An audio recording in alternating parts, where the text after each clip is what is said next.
Hi,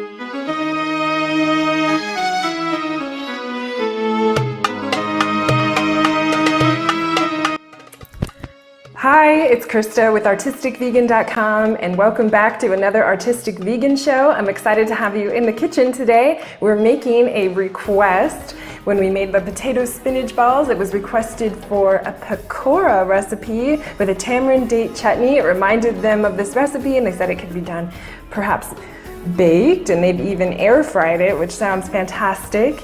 And then the tamarind date chutney is really what they were after, so we're gonna make both.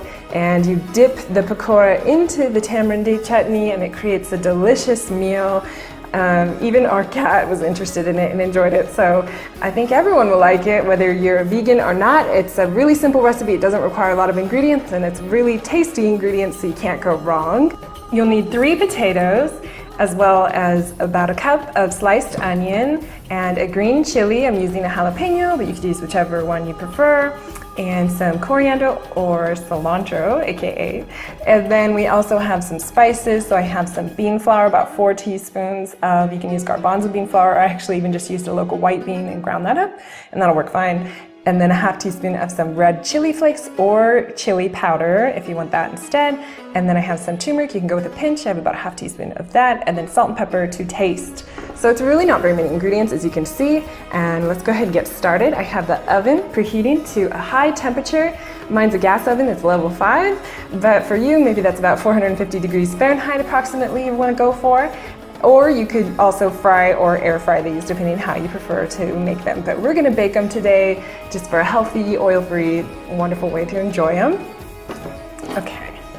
And to start, you'll just want to take your potatoes and grate them. So if you have a grater, you can do it by hand. I actually find a food processor is really, really quick and easy. So I'm just going to chop this up roughly and put it in my food processor. And I'm going to continue to do that. And then grind it up and then whiz it up until it is kind of a grated looking potato. And then I'll set it aside and I'll show you what that looks like.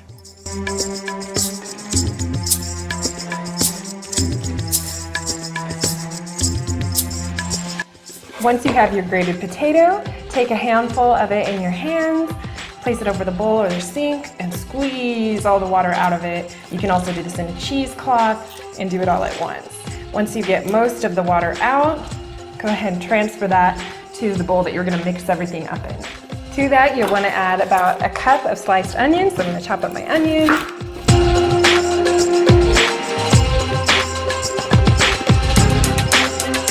And then you take your sliced onion and add it to your potato.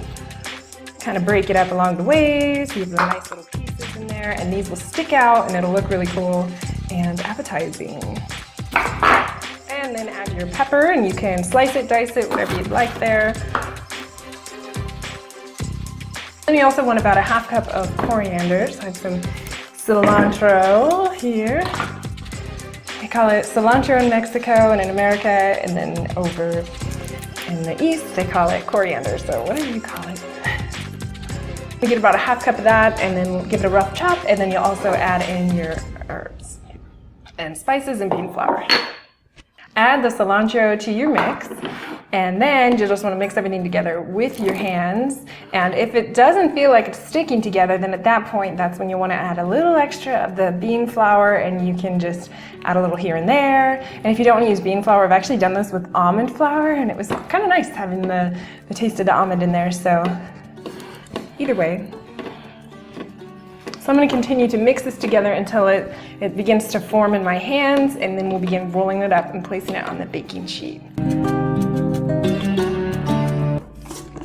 So I have a little of the extra bean flour in hand, and I like to just kind of pour a little extra in as needed.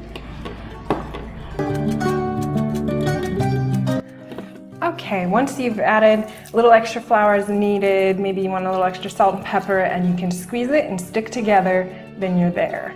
And you could take these and place these in an air fryer. You could fry them in oil, or you could do what I'm going to do, which is bake them, and I have a sheet that's been greased. You could also use parchment paper or silicone mat. And I'm just gonna roll them into little balls and place them on my sheet and continue until done. Once I get them all on the sheet, if you want a little extra oil on them, you can spray them or brush them with a little to get them an extra golden color. Otherwise, you can leave them as is, which is what I'm gonna do. And then you can just pop them in your oven and flip them after about 30 minutes and just kind of check on them and see what they look like. Maybe they're golden enough as is, and take it from there. You basically just want them to be nice and brown, and then we'll see what they look like. And while they're baking, we'll make our sauce.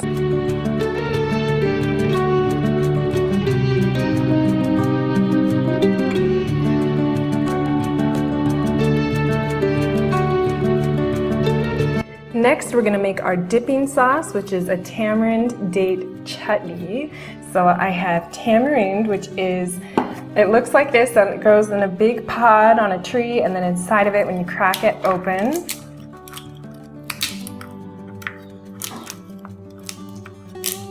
it has this really sticky material, and it connects to a seed, and then you can take that and put hot water over it and then get the gooiness off of the seed, and then proceed to mash it or blend it up, and then you can strain it.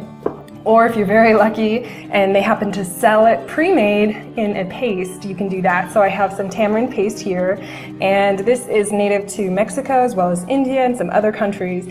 So if you find an Indian market or a Mexican market, they may have either the tamarind seeds that you can make yourself or the paste pre-made. And this, I actually got a huge amount for like $3, so it was really awesome. So for me, that was a no-brainer.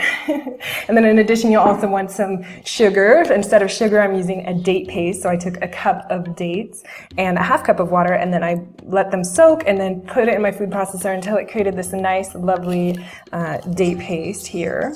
And I also have a cup of the tamarind paste. And then you'll want about a cup of water and some ginger and salt and pepper to taste, and cumin, or you could use cumin seeds and lightly toast and grind those, and then coriander and chili or chili flakes. And you can also add different spices or seasoning to your preferred palate, but this is what I'm gonna do. So I'm gonna add everything in a little saucepan and then heat it up until it creates a nice, thick, lovely paste or sauce. Okay. And this sauce you can keep in your fridge for about 2 months. So I'm gonna make a nice amount because you can use it with meals like this, Pakora, or with empanadas, or other delicious meals. Okay, I did everything in here, and then I'm gonna go over to the saucepan, add my spices, and heat it up, and I'll show you what that looks like.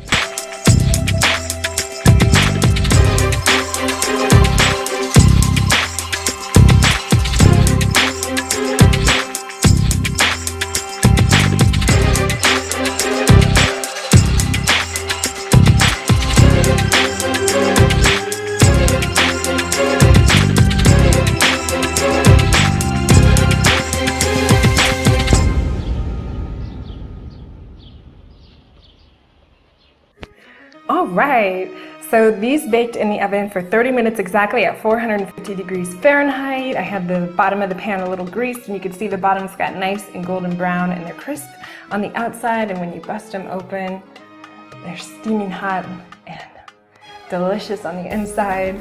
And then we have our yummy tamarind sauce, which is kind of like a almost sweet and sour with a little spice in it. Really, really fantastic, and it complements it very well. Of course, a small serving dish here would be better, but I'm just gonna dip it in.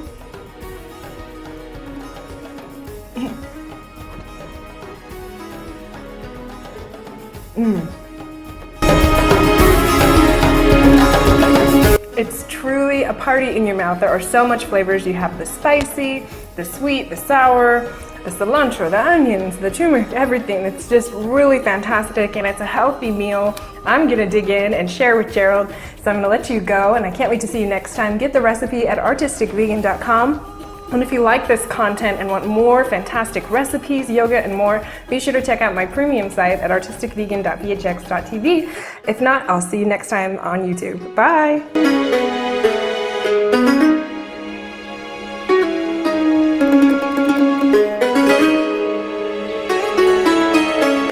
And you'll want some potatoes. I have 3 potatoes. I'll take deep breath.